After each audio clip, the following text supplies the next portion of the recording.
Ludwig Von Aslik is the CEO of FeeCo Depot in Oddworld Soulstorm, so spoilers for that game, with the exception of the Brewmaster. Aslik is the only Glukkon in Soulstorm that's been directly taken from Oddworld Abe's Exoddus, the game which Soulstorm is a reimagining of. However, there's a pretty considerable amount of changes between CEO Aslik and, as he was called in Exoddus, Vice President Aslik. But I suppose that's the most upfront change, his position and title. While in both he's head of FeeCo Depot, the massive transportation hub that is one of the most important areas in both games, in Soulstorm he's no longer a measly vice president and is given the more important title of Chief Executive Officer. Seemingly this puts him on an even level with the other Glukkons of the game, such as Smorga, the CEO of Necrom Mines, and most notably Mulch,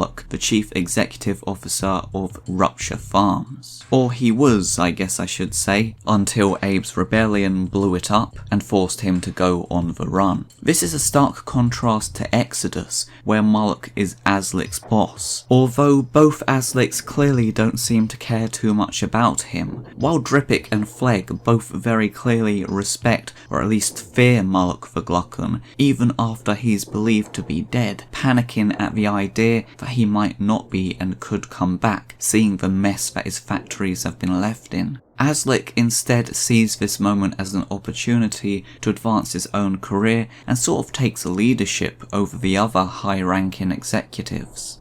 Where you two see problems, I see opportunity. Now it's our turn to take over. Soulstorm's Aslik is seemingly way more successful in that regard, considering his chief executive status, which is somewhat contradictory to his personality, and that's perhaps the biggest difference between the two Asliks. Soulstorm's Aslik is almost like Lulu in his laziness, as shown by the fact he's quite flabby around the neck. Yet unlike Lulu, he clearly displays those typical Glukkon traits of arrogance and self-importance, making him probably one of the most dislikable Glukkons in the franchise. Usually there's like a redeeming feature in a Glukkon, I guess you could say. Or I mean, there's like something nice you can say about them. Like Lulu might be lazy, but he doesn't seem particularly evil, he's too lazy for that. Drippik is too stupid to consciously be evil, and likewise Flegg is too emotional and career obsessed. And Exoddus Aslik's ambition and pragmatism is actually very admirable for a Glukkon.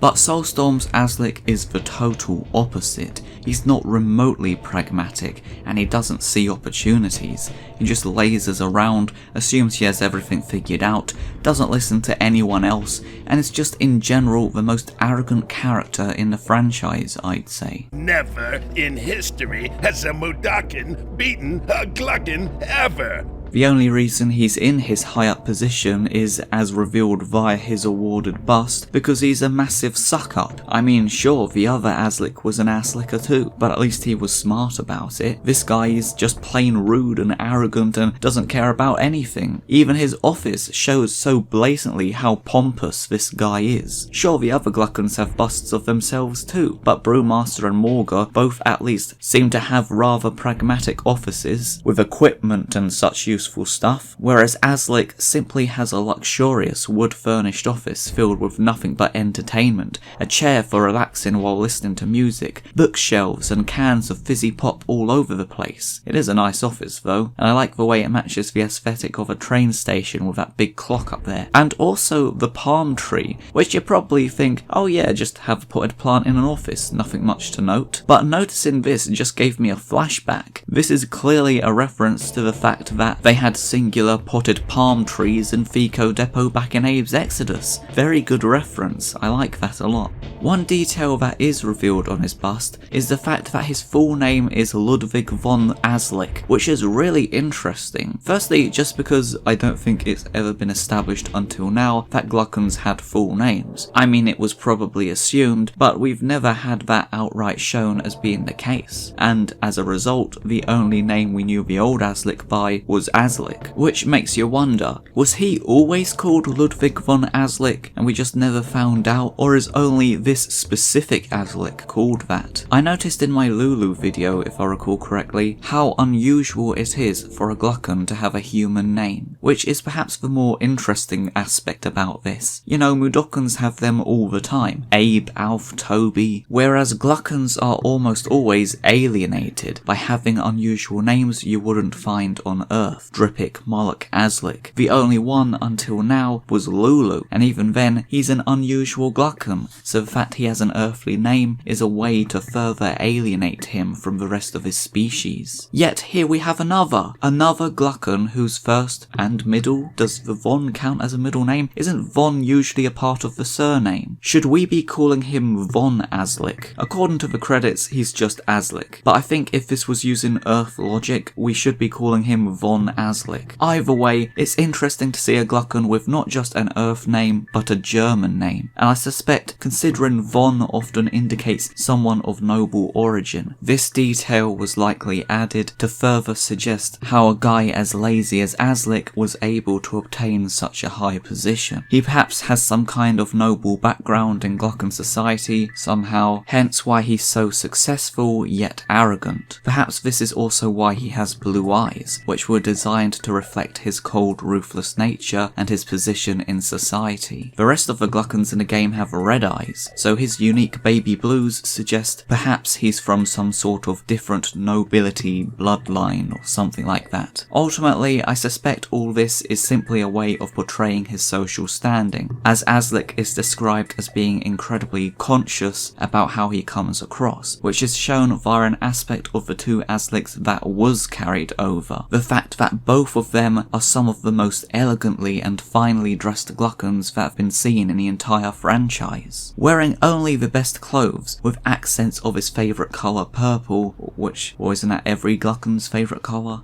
He does seem to be the only one carrying on that tradition of them wearing purple to any significant degree. But more importantly, he and Moloch are the only two that, in my opinion, wear outfits that resemble close enough what Glukkons used to wear. The other ones have gone with a more militaristic look. Aslik proudly adorns his suit with the badge of the Iron Kronos Guild, which is responsible for the Magog cartel's train infrastructure across eastern Mudos. The name showing the importance of iron and time in the transportation industry, represented by their logo of an hourglass with angelic wings, surrounded by not just cogs and gears, but those triangular things in the middle resemble ziggurats, which I think at least some were ancient temples or something like that, which presumably has relevance considering the badge literally says Iron Kronos Temple. Oddly, the first outfit we ever saw this iteration of Aslik in does not actually appear in the game. This first piece of artwork shows him in a fur coat. For some reason, the phrase Soviet oligarch has always came into my mind when seeing this image. I don't even think that's a phrase that makes sense, but I just imagine Aslik in his big fur outfit standing outside the depot in the winter, inspecting the day-to-day running of the facility. Little did I know his character in Soulstorm would likely never actually do such a thing. Inspecting the depot? Well, that sounds like work. No, we're actually introduced to Aslik simply lounging around during his post-lunch nap hour, where we get to witness him getting immensely irritated at receiving a phone call from a Slig warning him of Abe's current supposed rampage throughout the industrial world, which Aslik dismisses as total rubbish, a bunch of moronic rumours that couldn't be true because Glukkon's superiority over the Mudokkons could never be challenged, and he goes back to sleep just as Abe and his army arrives at FeeCo Depot, causing yet more havoc that Aslik apparently barely makes out alive. I didn't really think he caused that much damage, to be honest. It's not like he blew it up or something. Regardless, Aslik's story then essentially follows exactly the same path as Morga's, and I already have a video about that, so go and watch that one if you want to find out precisely what happens to Aslik and Morga. I'm not trying to advertise my own video, I'm literally just saying I would be repeating myself at this point, so I won't go into detail in this one, but what I will say, he's pretty much all of the worst Glukkon traits embodied by a singular Gluck, with pretty much no redeeming features. Until it hits him in the face, he shows an arrogant denial of what's going on in the plot of the story, and has total apathy at finding finding out. Ultimately, Aslik in Oddworld Soulstorm simply exists to be a representation of Glukkon society, cause really he's the only Glukkon that does that in this game. You have Moloch the Glukkon on the run, the Brewmaster who's trying to sort everything out, Morgar the one who's skeptical of what's going on and actually questions things, but this guy is essentially the epitome of Glukkon arrogance. He may play a small role in the game, but to represent Glukkon society in the way he does as just a standard ordinary Glukkon shows the importance to Oddworld Soulstorm of the arrogance of Aslik.